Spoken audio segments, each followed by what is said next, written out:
السلام علیکم، میرا نام ہے رمشا ریاض اور میں آپ کے لیے حاضر ہوئی ہوں ایک بہت ہی منفرد چینل لے کر۔ دیکھیں، ہماری بہنوں کو ناول پڑھنے کا بہت شوق ہوتا ہے۔ ہماری گھریلو خواتین کو اپنے فارغ اوقات میں اپنے آپ کو کہیں مصروف رکھنے کے لیے کچھ نہ کچھ چاہیے ضرور ہوتا ہے، لیکن اب وہ کاموں کی وجہ سے اور اپنی مصروفیت کی وجہ سے ناولز بھی پڑھ نہیں سکتی۔ تو ان کے لیے میرے پاس سب سے آسان حل ہے۔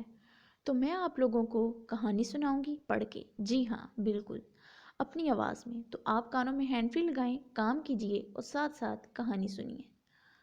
تو آج کی ہم کہانی جو میں آپ کو سنانے جا رہی ہوں، اس کہانی کا نام ہے دھنک کے رنگ، جو کہ لکھی ہے عفت سحر طاہر نے، بہت ہی ایک عمدہ لکھاری۔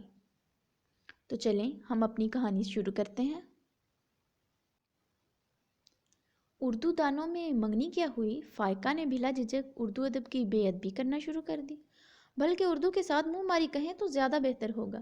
لو جی، اظفر علی طلاق دے چکے اور شائستہ واحدی طلاق لے چکی۔ زرمینہ نے میگزین کی تازہ ترین خبر ہم تک پہنچائی۔ مگر ان دونوں نے ایک دوسرے سے شادی کی ہی کب تھی؟ میں نے تحیر سے پوچھا۔ بھلا ہر ماہ باقاعدگی سے خواتین اور شوار ڈائجسٹ پڑھتے، کوئی نئی خبر ہم سے چوک جائے، یہ ناممکن تھا۔ اوئے او لو، مطلب یہ کہ اظفر نے سلمیٰ کو 9 سال بعد طلاق دے دی، 2 بچوں کے ہوتے دوسری شادی کر لی، اور ادھر بیچاری چائلڈ میرج کیس شائستہ واحدی، جو صبح صبح لوگوں کو بہترین زندگی گزارنے کے فری مشورے دیتی ہیں، اپنے 3 بچوں کی پرواہ کیے بغیر محض شہرت کے نشے کو پورا کرنے کے لیے اپنے شوہر سے طلاق لے لی۔ زرمینہ جوش میں آئی تو خالص بٹنی بن گئی، بٹ کی مونس۔ خیر دفع کرو، مٹی پاؤ۔ میں نے اس کا بی پی نارمل کرنا چاہا۔ یہ لو، سیف علی خان بھی پورا ہو جانے کو ہے۔ زرمینہ نے پھر سے آہ بھری۔ ہائے، کیا بیماری ہو گئی اسے؟ مجھے جھٹکا لگا۔ ابھی تو بیچاری کرینہ نے بمشکل شاپنگ شروع کی تھی شادی کی، پورا ہو گیا کیا مطلب؟ فائقہ اردو کو ایسے ہی نہیں جانے دیتی تھی۔ نت نے محاوروں کی ٹانگ توڑنا اس کا انتخابی نشان بنتا جا رہا تھا، یعنی کہ کرینہ اس کی نصف بہتر بننے والی ہے۔ آدھا وہ پہلے ہے، کرینہ کو پا کر پورا ہو جائے گا۔ واہ، صدقے جاؤں میں ویسے ان کی اردو کے۔ زرمینہ کی اس کمال کی تشریح پر ماہین احتجاجاً زور سے اپنی کتاب بند کر کے اسے گھورنے لگی، مگر زرمینہ صاحبہ غڑپ سے دوبارہ میگزین میں غرق ہو چکی تھی۔ فائقہ نے ایک اور محاورہ ہاتھ آنے پر گہری سانس بھری۔ اچھا، تو اسے کہتے ہیں پورا ہونا آدمی کا؟ میں نے بھی جان چھڑانے کے لیے اس بات میں سر ہلایا تو وہ مطمئن ہو گئی۔ ادھر بوبی صاحب عین ہمارے قیلولہ فرمانے کے وقت ٹیوشن پڑھنے آنے لگے۔ فائقہ کو غصہ آیا۔ شام کو آیا کرو۔ شام کو میرے پاس ٹائم نہیں، ٹیم۔ ویسے تو ٹائم ہوتا ہے، لیکن ہم پینڈو ٹائم ہی کہتے ہیں۔ شام کو میرے پاس ٹائم نہیں ہوتا جی۔ ادھر ادھر ہلتا سر اور گھومتی آنکھیں بے نیازی کی حد تھی۔ فائقہ نے دانت کچکائے۔ اس وقت میں سو رہی ہوتی ہوں۔ اب تو جاگ گئی نا، پڑھا دیں۔ پھر بیزاری سے بولا، جلدی کریں جی، میرے پاس فالتو ٹائم نہیں ہے۔ وہ ہمیں ازحد مکار لگا۔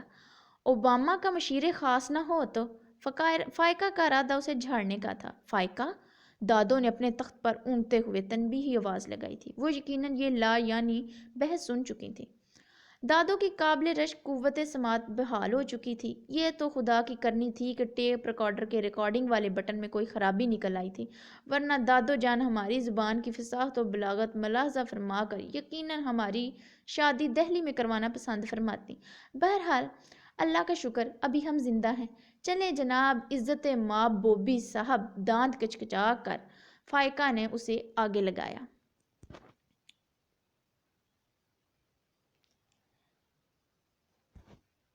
نکالو انگلش کی بک۔ انگلش کو چھوڑیں جی، وہ تو مجھے فر آتی ہے۔ وہی بے نیازی۔ واقعی؟ میں نے اس کی انگلش کی کاپی چیک کرتے ہوئے داد دی۔ ہر ٹیسٹ میں اس کے 10 نمبر ہیں۔ واقعی؟ فائقہ بے یقین تھی۔ میں نے گہری سانس بھری۔ ہاں، مگر 0 کے نیچے۔ وہ جی، کلاس میں ذرا خود ہی پیچھے رہتا ہوں، امی کہتی ہیں نظر لگ جاتی ہے۔ اللہ رے، یہ خود اعتمادی! ہم تو اپنی انگلیاں چبا ڈالنے کو تھے۔ مجھے اردو پڑھایا کریں جی، بے تکلفانہ فرمائش۔ وہ تو اسے خود سمجھ نہیں آتی۔ زرمینہ نے پول کھولی۔ تو انگلش میں پڑھا دیا کریں۔ اس نے دانتوں کی نمائش کی تو جواباً فائقہ نے آنکھوں کی۔ بوبی نے اپنی اردو کی کاپی نکالی۔ یہ جملے بنانے ہیں جی۔ یہ تو خود اردو فیل ہے بیٹا جی، یہ کیا جملے بنائے گی؟ میں ہنسی۔ بوبی نے آنکھیں پھاڑتے ہوئے فائقہ کو بے یقینی سے دیکھا۔ ہیں جی؟ بھلا اس کی فر انگلش بولتی ٹیچر اتنی نالائق ہو سکتی ہے؟ ایسے ہی یہ تو فضول مذاق کرتی رہتی ہے۔ فائقہ نے اپنی بچی کھچی عزت سمیٹنی چاہی۔ اور یہ جملے بنانا تو میرے بائیں ہاتھ کا کھیل ہے، لاؤ ادھر کاپی۔ فائقہ نے بآواز بلند جملے پڑھے: کیچڑ اچھالنا، پاؤں زمین پر نہ لگنا، دم دبا کر بھاگنا، منہ پر کالک ملنا۔ الفاظ پڑھ کے فائقہ بڑے اعتماد سے مسکرائی۔ لو، یہ کیا مشکل ہے؟ میں بولتی ہوں، تم لکھتے جاؤ۔ میں اور زرمینہ ہمہ گوش ہوئیں، جبکہ مہین اردو ادب کی متوقع بےعزتی کے تصور سے پہلے ہی وہاں سے آؤٹ ہو گئی۔ اچھا جی، تو یہ پہلا محاورہ ہے کیچڑ اچھالنا، اور یہ تو بیوقوف شخص بھی جانتا ہے کہ کیچڑ اچھالنا اچھی بات نہیں ہے۔ اس سے آپ کے ہاتھ تو گندے ہوتے ہی ہیں، پاس سے گزرنے والوں کے کپڑے بھی گندے ہو سکتے ہیں۔ اس کا جملہ یہ بنے گا کہ اگر کوئی شخص کیچڑ اچھالنا شروع کرے تو برائے مہربانی اس کے پاس سے نہ گزریں، اگر گزرنا لازمی ہو تو احتیاط سے گزریں۔ فائقہ نے اردو ادب کی ایسی کی تیسی کرتے ہوئے فاتحانہ نگاہوں سے ہمیں دیکھا۔ ہم بیچاریاں انگشت بدنداں بیٹھی تھیں۔ فائقہ نے خوش ہو کر غفران عرف بوبی کو دیکھا۔ دیکھا تمہاری آپیاں بھی پریشان ہیں کہ مجھے اتنی اعلیٰ اردو کیسے آ گئی۔ واہ بے واہ، کیا اعلیٰ اردو ہے، اللہ بچائے ایسی اعلیٰ اردو سے۔ بوبی بھی متاثر ہو رہا تھا۔ اگلا محاورہ ہے پاؤں زمین پر نہ لگنا۔ اب اس کی تو کئی وجوہات ہو سکتی ہیں۔ ہو سکتا ہے تیز دھوپ سے زمین تپ رہی ہو، اس لیے پاؤں زمین پہ نہ لگ سکتا ہو۔ لیکن دوسرا محاورہ زیادہ بہتر ہے کہ آپ لوگ اتنی اونچی کرسی نہ بنوائیں کہ جس پر بیٹھ کر آپ کے پاؤں زمین سے نہ لگ سکیں۔ منٹوں میں اس نے ایسا جملہ بنایا اور ایسی تشریح کی کہ میرا زرمینہ کے کندھے میں منہ دے کر رونے کو جی چاہنے لگا۔ باجی جی، تو بڑی لیک ہے اردو میں۔ ہاں، خدا کا شکر ہے، اردو کے تمام تر بڑے شاعر مر چکے ہیں۔ زرمینہ نے گہری سانس بھری، مگر فائقہ تو جوش میں آ چکی تھی۔ اور یہ دم دبا کے بھاگنا، یہ تو سب سے آسان جملہ بنے گا۔ یعنی کہ اگر راستے میں کوئی کتا بیٹھا ہو تو اس کی دم دبا کر مت بھاگیں، وہ کاٹ بھی سکتا ہے۔ ہم دونوں تو مارے ہنسی کے لوٹ پوٹ ہو گئے۔ کتے کی دم نہ ہوئی، ہمسائیوں کی ڈور بیل ہو گئی۔ میں نے ہنسی روک کر کہا، عمران عباس سے منگنی راس آ رہی ہے مجھے، کیسے فرفر اردو آ گئی ہے مجھے۔ وہ اترائی، منہ پہ کالک ملنا، خیر اس کی کئی وجوہات ہو سکتی ہیں۔ ہو سکتا ہے کہ لوگ غریب ہوں، ان کے پاس منہ پہ لگانے کے لیے کریم نہ ہو، تو انہوں نے منہ پر کالک ہی ملنا شروع کر دی ہو۔ اور اس آخری تشریح پر تو ہم دونوں سر پکڑ کے بیٹھ گئے۔ ویسے منہ پہ کالک ملنے والا آئیڈیا اس کا اچھا ہے، کیوں بندہ اتنے پیسے ضائع کرے کریم کے اوپر، کالک مرنا زیادہ بیٹر ہے۔ ہماری کام والی باجی پیاری آج جو صبح سے آئی تو اپنی داستانی غم سنا سنا کے رو رہی تھی، اور رو رو کے سنا رہی تھی۔ اس کا نکھٹو شوہر بڑا ظالم تھا، نشے کی طلب پوری کرنے کے لیے اس سے پیسے بھی ہتھیا لیتا اور دھنائی بھی خوب کرتا۔ لاؤنج میں موجود ہم سب لڑکیاں پہلے تو ٹی وی ڈرامے میں نقص نکالتی رہیں، مگر جب باجی پیاری کا رونا ختم نہ ہوا تو ہمیں بھی انسانیت کے ناطے متوجہ ہونا پڑا۔ باجی پیاری، تمہیں ضرورت ہی کیا ہے اتنے ظالم شوہر کے پاس رہنے کی؟ میں نے عالمانہ سوال کیا۔ بیوقوف، اس کے پاس یہی ایک تو شوہر ہے۔ فائقہ نے مجھے گھورا۔ سب ہی کے پاس ایک ہی ہوتا ہے، میں نے جواباً اسے گھورا۔ مگر باجی پیاری روحانسی ہو کر دادو کو پھر سے داستان غم سنانے لگی، تو ہمیں اپنی گھورا گاری ختم کر کے متوجہ ہونا پڑا۔ یہ دیکھیں جی، اس نے پچھلے سال میرا جو بازو توڑا تھا اس میں سے ابھی بھی ٹیسیں اٹھتی ہیں۔ اگر جواب میں تم نے بھی اس کی ٹانگ توڑی ہوتی تو وہ بھی اس وقت اپنی کسی دادی کے پاس بیٹھا اپنی دکھ بھری آپ بیتی سنا رہا ہوتا۔ فائقہ نے منتقمانہ انداز میں کہا۔ دادو کی آنکھیں حیرت سے پھیلیں۔ تمہارے گھر میں بیلن نہیں ہے؟ مینا نے پوچھا تو باجی پیاری فخر سے بولی، ہیں جی، بڑی گول گول روٹیاں بیلتی ہوں میں۔ چلو باجی پیاری، وہ بیلن صرف روٹیاں گول کرنے کے لیے نہیں بلکہ شوہر کے حواس گل کرنے کے لیے بھی کام آتا ہے، مینا نے تقریب کارانہ مشورہ دیا۔ باجی پیاری تو ایک طرف رہی، دادو تک اچھل پڑی۔ ہائے ہائے، حواس میں تو ہو تم مینا کی بچی، اٹھاؤں چھڑی میں؟ مینا بدک کے دور ہٹی۔ لو، ابھی پچھلے دنوں مشہور ٹی وی چینل پہ ایک خاتون وزیر نے بھی یہی مشورہ دیا تھا، اسے تو کسی نے کچھ نہیں کہا۔ وہ منہ بنا کے بولی، اسی لیے تو کہتی ہوں کہ اس شیطانی ڈبے ٹی وی سے دور رہا کرو، کبھی جو اچھی بات سیکھی ہو اس سے۔ وہ تل ملا کر بولی تو ماحول بگڑتا دیکھ کر باجی پیاری چپکے سے نکل لی، اور پھر ہم سب کو بھی لاؤنج بدر ہونا پڑا۔ ویسے ہماری دادیوں کے مطابق اور ماؤں کے مطابق دنیا کی ہر برائی اور ہر چیز کی جڑ یہ ٹی وی ہے۔ بیچارہ ٹی وی۔ فائقہ کی نیا ڈوبتے ڈوبتے بچی۔ جی ہاں، وہی محاوروں کی ٹانگ توڑنے کی پاداش میں اتنی بے خوفی سے اردو کے ساتھ منہ ماری کا تو کوئی نتیجہ نکلنا ہی تھا۔ عمران باز کی آپی کا فون آیا تو فائقہ بی کھل اٹھی۔ ادھر ادھر کی ساری باتیں کر لینے کے بعد جب سامنے رکھے پیپر پر مہین سے لکھوائے عالمانہ جملے اور مشکل الفاظ ختم ہو گئے تو فائقہ نے عمران عباس کا حال پوچھ ہی لیا۔ وہ تو دادا جان کے ساتھ میرپور گیا ہوا ہے۔ خیریت؟ فائقہ چونکی۔ بس دادا جان کے ایک دوست پورے ہو گئے تھے، وہیں گئے ہیں وہ اور عمران۔ ارے واہ، دادا جان کے دوست بھی پورے ہو گئے۔ چلو یہ چلی گئی اس طرف۔ فائقہ کی خوشی دیدنی تھی۔ اب اس بیچاری کی جانے بلا کہ یہاں پورے ہونے سے کیا مراد ہے۔ آپا بھی اس کے کھنکھناتے لہجے پر پہلو بدل کے رہ گئی۔ اب اتنی خوش اخلاق بہو بھی کیا کرنی جو کسی کی فوتگی پر بھی کھل اٹھے۔ ویسے کیا عمر ہے دادا جان کی دوست کی؟ فائقہ نے پوچھا۔ یہی کوئی 70 سال۔ آپا نے سرسری سے کہا۔ ماشاءاللہ صحت اچھی ہوگی ان کی، تب ہی تو اس عمر میں یہ قدم اٹھایا انہوں نے۔ یہ لڑکی کچھ کمال کر کے چھوڑے گی۔ واہ۔ ہیں کیا کہہ رہی ہو؟ کچھ سمجھ میں نہیں آ رہا۔ عمران کہہ رہا تھا ازمیر کو بتا دینا، اس کی بھی کوئی جان پہچان تھی زمان بیگم صاحب سے، اس نے جانا ہو تو 2:30 بجے تک پہنچ جائے۔ آپا بھی کے تو سر پر سے فائقہ کی لن ترانی گزر رہی تھی، انہوں نے فوراً گفتگو سمیٹ دی۔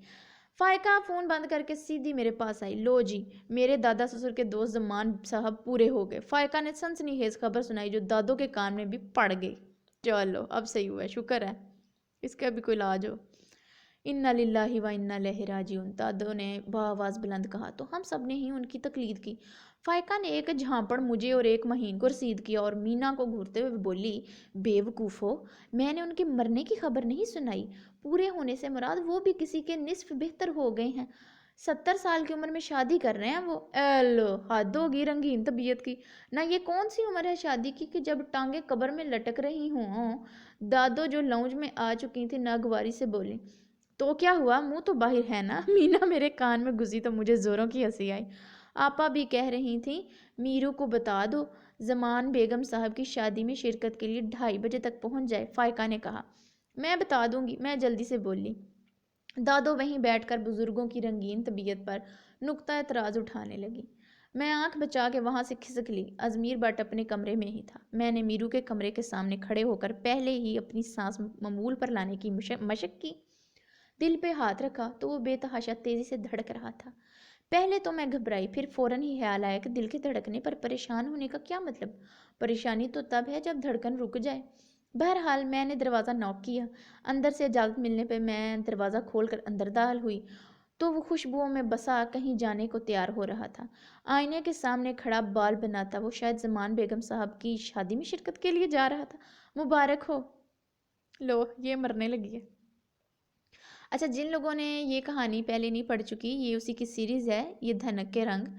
اس میں آپ کو بتا دوں کہ یہ جو آپس میں یہ ساری کزنس ہیں، یہ رویہ جو میں اپنے آپ کو کہہ رہی ہے وہ رویہ ہے، اور اس کے ساتھ وہ فائقہ اور یہ ساری جو ہیں یہ کزنس ہیں، اور یہ جو ازمیر بٹ ہے یہ بھی کزن ہے، اور ماشاءاللہ سے یہ جو رویہ ہے اس کا منگیتر ہے۔ تو اب باقی آپ کو سمجھ آ جائے گی جب میں پڑھ رہی ہوں۔ تو میں نے دوستانہ انداز گفتگو کا آغاز کیا۔ اس نے آئینے میں مجھے خفیف سا گھورا۔ میری کون سی لاٹری نکل آئی ہے؟ عمران عباس کی آپا بھی کا فون آیا تھا۔ میں نے ان لمحوں کو طویل کرنا چاہا۔ تو ان کا فون کون سا مریخ سے آیا ہے جو مشن کی کامیابی کی مبارکباد دے رہی ہو؟ یا اللہ، کریلا بھی اس شخص سے تھوڑا میٹھا ہی ہوگا۔ میں کڑ کر رہ گئی۔ وہ بال بنا کر میری طرف پلٹتے ہوئے اسپاٹ لہجے میں بولا، اب 2 منٹ میں سیدھی بات بتاؤ، یہ پہیلیاں مجھے نہیں پسند۔ مجھے بھی سیدھا ہوتے 2 منٹ نہیں لگے، فر بتا دیا۔ آپا بھی کہہ رہی تھی زمان بیگم صاحب کی شادی ہے، میرو کو کہنا 2:30 بجے تک پہنچ جائے۔ واٹ؟ وہ تو جیسے اچھل ہی پڑا، پھر بے یقینی سے بولا، وہ تو بستر مرگ پر پڑے تھے۔ کس کے بستر پر پڑے تھے؟ میں ہونک ہوئی۔ بیوقوف، وہ سخت بیمار تھے تو اسی لیے شادی کا سوچا ہوگا نا، کوئی دیکھ بھال کرنے والی آ جائے۔ میں نے سمجھداری دکھائی مگر وہ بے یقینی کی کیفیت میں تھا۔ Are you sure? ہاں، میں نے خود اپنے ان گناہگار کانوں سے سنا ہے، فائقہ بتا رہی تھی۔ میں نے پرزور انداز میں یقین دلانے کی کوشش کی تو وہ مجھے گھورنے لگا، مگر مجھے ذرا بھی فکر نہیں ہوئی۔ جی ہاں، آتے ہوئے میں نفاست سے بلاشون اور مسکارا لگا کے آئی تھی۔ یوں ہی گھورتے ہوئے وہ تھوڑا سا آگے بڑھا۔ میں شرما سی گئی۔ اوہو، اس کی نگاہ میرے چہرے پر تھی. یہ تمہارا چہرہ اتنا بلش کیوں کر رہا ہے؟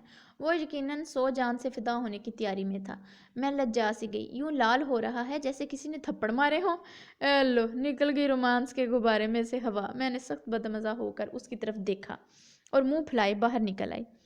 شام کو وہ دندناتا ہوا پورے گھر میں مجھے اور فائقہ کو پکار کم اور دھاڑ زیادہ رہا تھا. میں اور فائقہ گرتی پڑتی لاؤنج میں پہنچی تو وہاں سب ہی جمع تھے. ہاں تو کس کی شادی خانہ بادی تھی آج؟ وہ طنزیہ لہجے میں کہتا کڑے تیوروں سے مجھے اور فائقہ کو گھور رہا تھا. وہ یہ فائقہ نے ہی بتایا تھا. زمان بیگ صاحب کی شادی ہے اور تم بھی انوائٹڈ ہو. اس کے تیور دیکھتے ہوئے میں نے سچ بولنا ہی مناسب خیال کیا. اچھا تم بتاؤ، تمہیں کس نے یہ خبر دی تھی؟ وہ فائقہ کی طرف متوجہ ہوا. وہ آپا بھی کا فون آیا تھا. انہوں نے کہا تھا کہ زمان بیگم صاحب شادی فرما رہے ہیں، بلکہ بارات لیے نکل چکے ہیں. میرو تن سے گویا ہوا تو فائقہ تذبذب کا شکار ہو گئی. پھر قدرے تفاخر سے بولی، نہیں وہ تو میں خود انٹیلیجنٹ ہوں، باقی کا اندازہ تو میں نے خود ہی لگا لیا تھا. آپا بھی نے تو بس اتنا ہی کہا تھا کہ زمان بیگ صاحب پورے ہو گئے ہیں. دادوں کی آنکھیں ابل پڑی.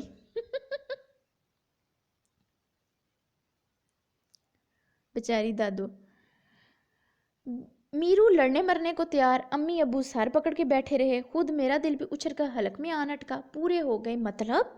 وہی جو مینا نے بتایا تھا، کسی کو اگر نصف بختر مل جائے تو وہ پورا ہو جاتا ہے، یعنی مکمل. فائقہ کو سارا سبق یاد تھا.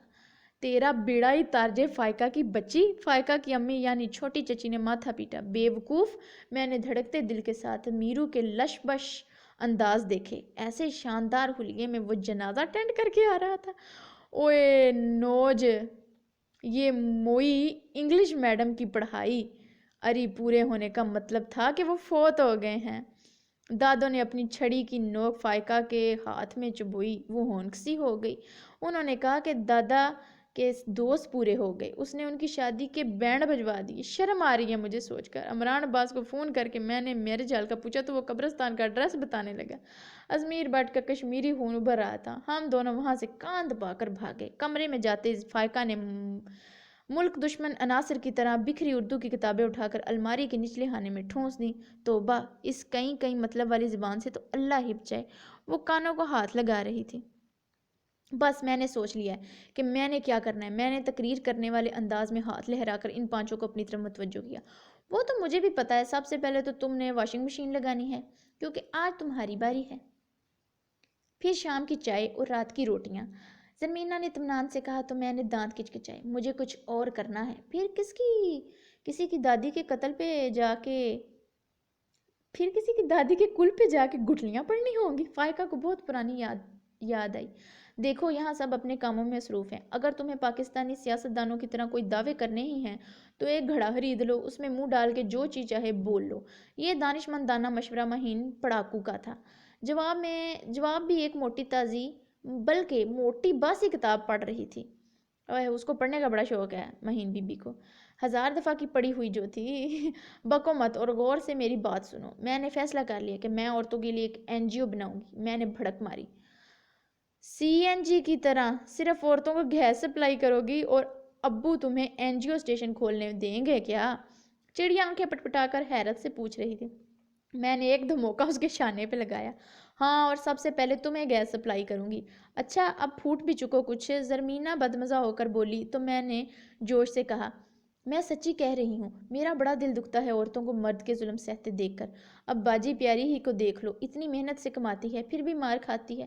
کوئی نہیں، دادو کہتی ہیں باجی پیاری تو جنتی ہے. نوین نے اختلاف کیا تو میں طنزیہ بولی، ظاہر ہے اتنی مار کھا کے فوت ہو جائے گی تو جنت میں پہنچ ہی جائے گی. یہ بشارت تو کوئی بھی دے سکتا ہے. ہر جگہ عورت کے حقوق دبائے جا رہے ہیں. عورت دکھ سہ رہی ہے. عورت مار کھا رہی ہے. اوہو، مار سے یاد آیا، نکڑ والوں نے اپنا سامنے والا مکان کرائے پہ دے دیا ہے. ان کے جو کرائے دار آئے ہیں ان میاں بیوی کے جھگڑے کی بھی بڑی آوازیں آئی ہیں. چڑیا کو یاد ہے. واقعی؟ میں حیران ہوئی.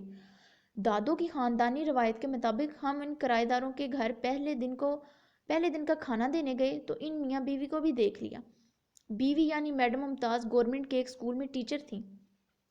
خاصی مقیم سہیم اور باروب دکھائی دیتی ہیں. اس کے برعکس ان کا شوہر منحنی سا ہے. سننے میں آیا ہے کہ نکما نکھٹو بیوی کی کمائی پر پال رہا تھا، مگر یہی منحنی سا بندہ اتنی باروب سے میڈم ممتاز کی کیا درگت بناتا تھا یہ خدا ہی جانتا تھا۔ محلے والے تو بشمول ہمارے میڈم ممتاز کی چیخیں سن سن کے اس کے ہمدرد ہو چکے تھے۔ میرے خیال میں تو فیلڈ ورک یہیں سے شروع کیا جائے، یعنی میڈم ممتاز سے۔ میں پرجوش ہوئی۔ میں نے دیکھا تو فائقہ اور نوین میگزین میں، مہین کتاب میں، چڑیا الماری میں، اور مینا اپنی قمیض کی ترپائی میں جی جان سے گم تھی۔ ہیں، یعنی میں اتنی دیر سے بکواس کر رہی تھی؟ مجھے طیش آیا، پہلے ہوم ورک تو کر لو، فیلڈ ورک کی باری تو بعد میں آتی ہے۔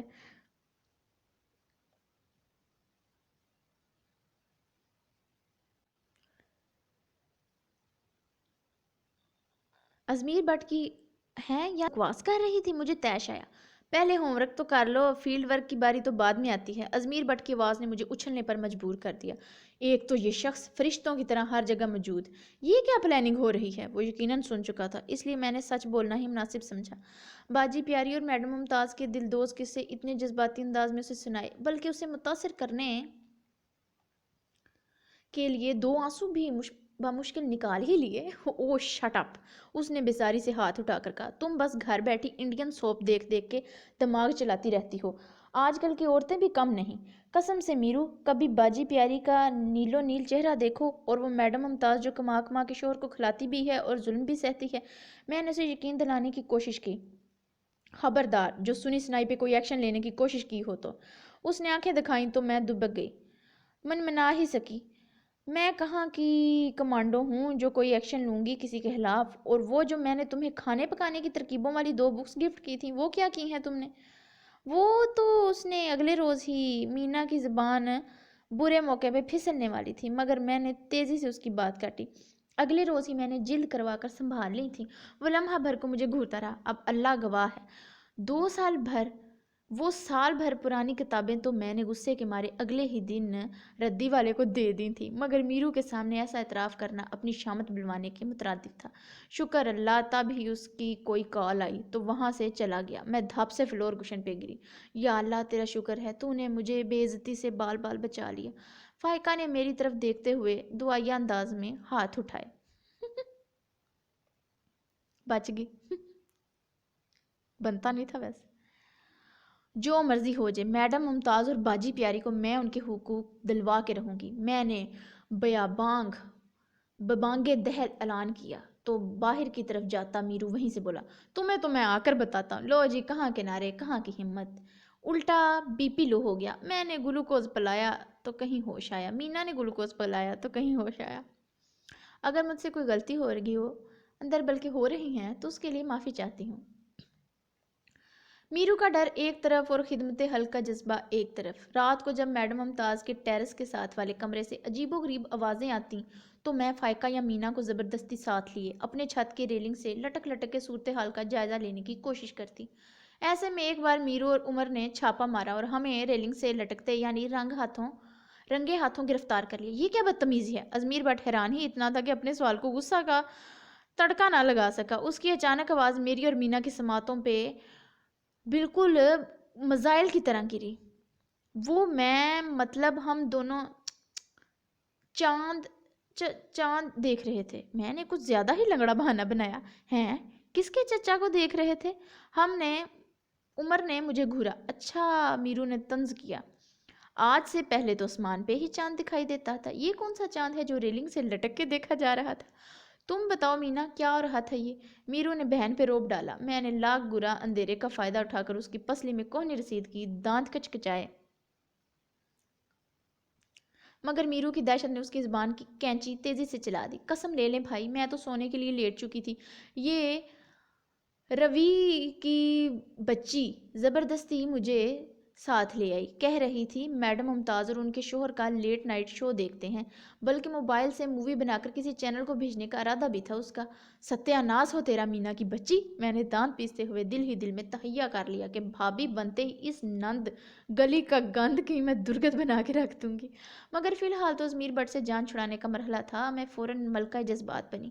ہاں، تو میں تم لوگوں کی طرح بے حس اور مردہ ضمیر کی مالک نہیں ہوں۔ میڈم ممتاز کو مار پڑتی ہے تو چوٹ میرے دل کو لگتی ہے، کیونکہ میں بھی ایک عورت، میرا مطلب ہے کہ لڑکی ہوں، اور اس معاشرے میں عورت کا حق ہمیشہ ہی سے غصب ہوتا آیا ہے، مگر نہیں، اب اور برداشت نہیں کیا جائے گا۔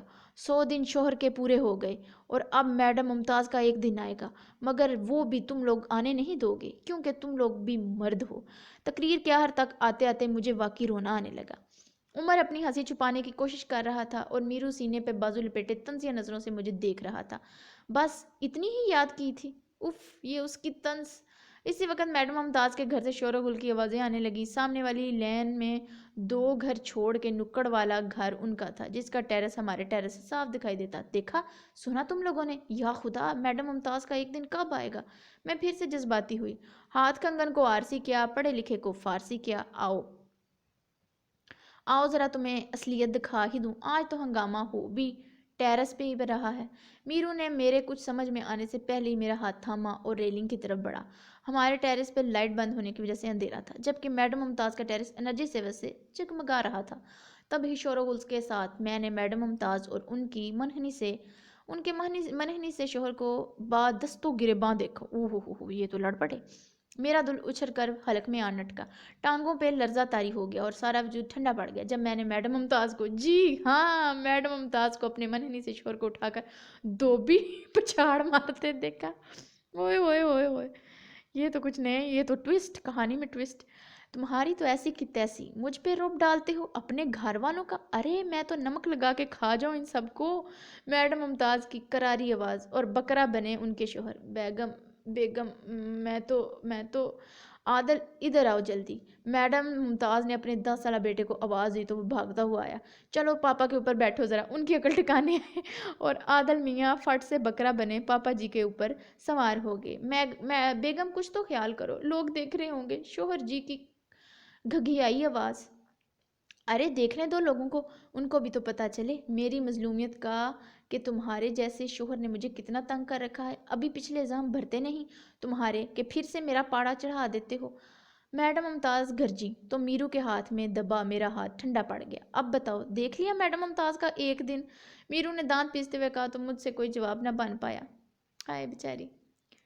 اگلے روز گلی میں ریڑھی والے سے بحکم دادو اور مینا ٹماٹر خرید رہے تھے جب میڈم ممتاز بھی سبزی خریدنے چلی گئیں۔ مینا کے لاکھ کوہنیاں مارنے کے باوجود میں نے انہیں سلام کیا اور حال چال پوچھا۔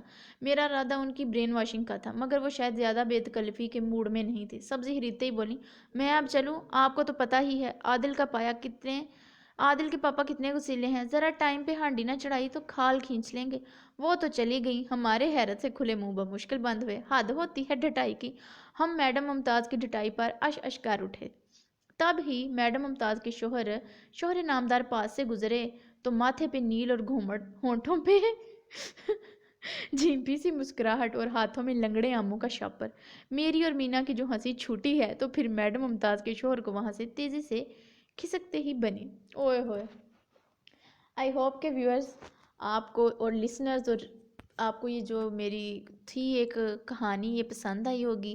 عفت سحر طاہر بہت لاجواب لکھا، ہنسی بھی آئی، مزہ بھی آیا، اور امید کرتی ہوں کہ آپ لوگوں کو بھی مزہ آیا ہوگا۔ آپ لوگوں کو اگر مزہ آیا ہے تو اس کو لائک کریں، شیئر کریں اور میرے چینل کو سبسکرائب کر لیں اور بیل آئیکن کو دبا دیں تاکہ آئندہ آنے والی ویڈیوز بھی آپ کو مل سکیں، اور مجھے کمنٹس میں بتائیں کہ میں آپ کو اگلی کہانی کون سی پڑھ کے سناؤں۔ شکریہ۔ اللہ حافظ۔